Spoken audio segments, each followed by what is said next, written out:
Hey guys, it's Nedra. So a few months back, I made a video trying the dip gel method to see if it would help cure dip flu.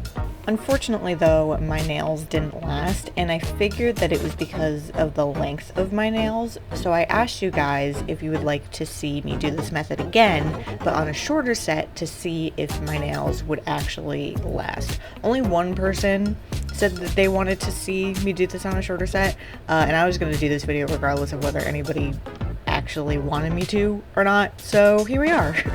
I'm not going to be explaining the steps on how to do this method because I already explained how to do all of that in the last video, so if you want to know how to do it, I will link the last video down in the description box below and up in the card so you can actually watch a thorough step-by-step video on how to do this method. I'm not going to continue to hold you guys up though, so without further ado, let's get started. I started off by applying and prepping my nail tips off camera, and then I finished my prepping process by going in with my prep and my primer.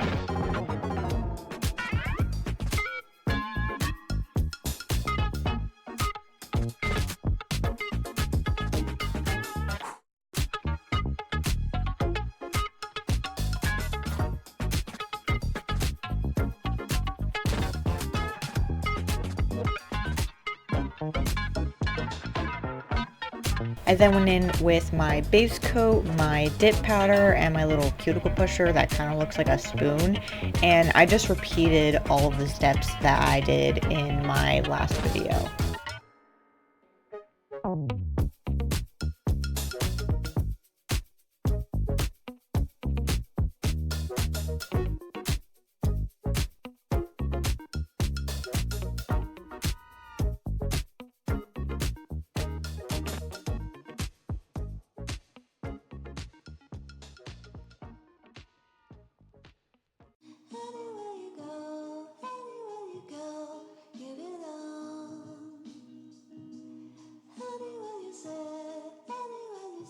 I then went in with a clear dip powder and just applied more layers onto my nails. I went in with a clear because clear dip powder is stronger than like normal colored dip powder. So I did that in hopes that maybe that would fix any cracks or breaks that I would possibly get. I think I applied like 4 coats onto my nails. I don't exactly remember, but I want to say it was like 4. I also still had a reaction after I did this. The whole point of this method is to help keep you from getting dip flu, but I still had like allergy like symptoms after doing my nails, even doing this gel method.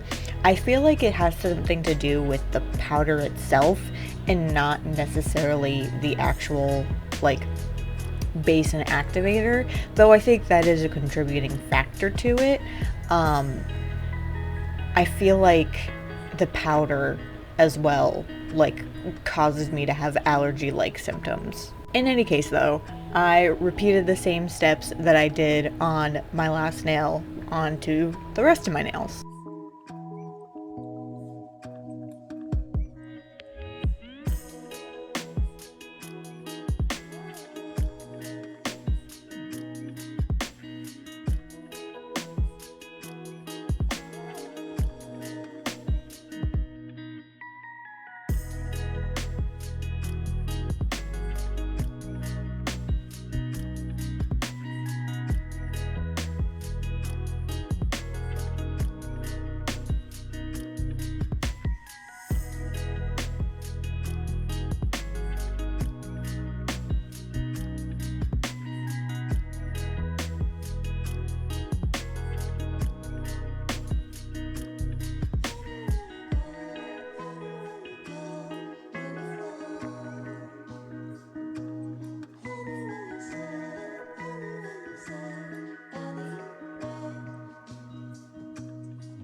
Once I was happy with my nails, I filed and shaped them off camera and then went in with a rosy pink color and just applied a thin coat of that onto my nails. I wanted to have a little something on my nails, but I also wanted to make sure that I could still see if there was any visible like cracks or breaks in my nails, so I just went with something simple but pretty.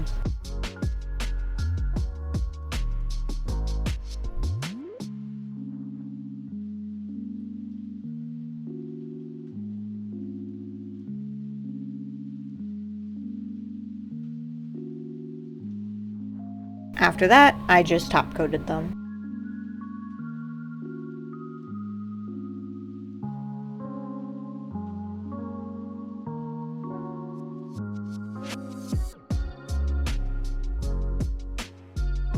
And then I finished my nails off with some cuticle oil.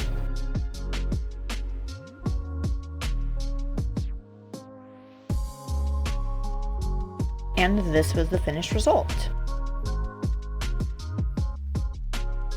Now for what you guys have all been waiting for, and the whole point of me doing this video, if my nails actually last doing this method. So about 4 days after I did my nails, I did notice a crack in my pointer finger, and it was actually like separating from my natural nail.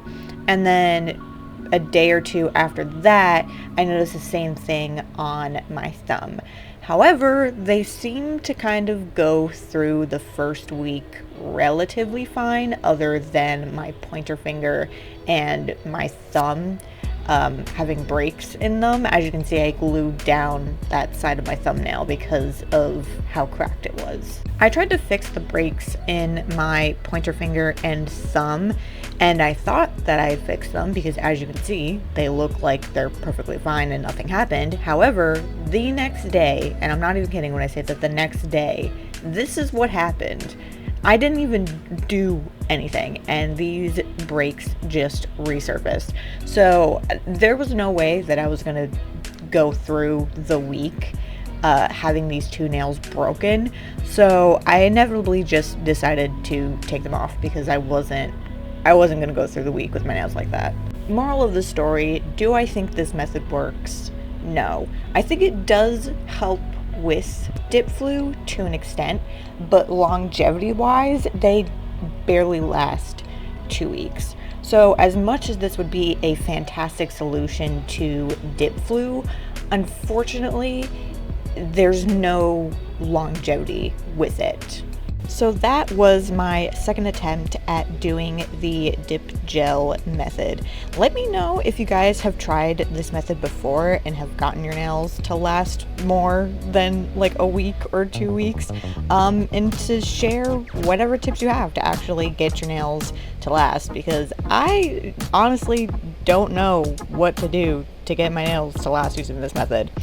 But if you guys like this video, consider hitting that subscribe button and click the notification bell so you guys get notified of new videos that I upload. If it even works, and if it does work, you can go ahead and follow me on Instagram and TikTok, where I'll leave to you guys as new videos that I upload, but that's also where I share my work that you guys normally wouldn't see here in these videos. So I hope you guys enjoyed this video, and I will see you all in the next one. Bye!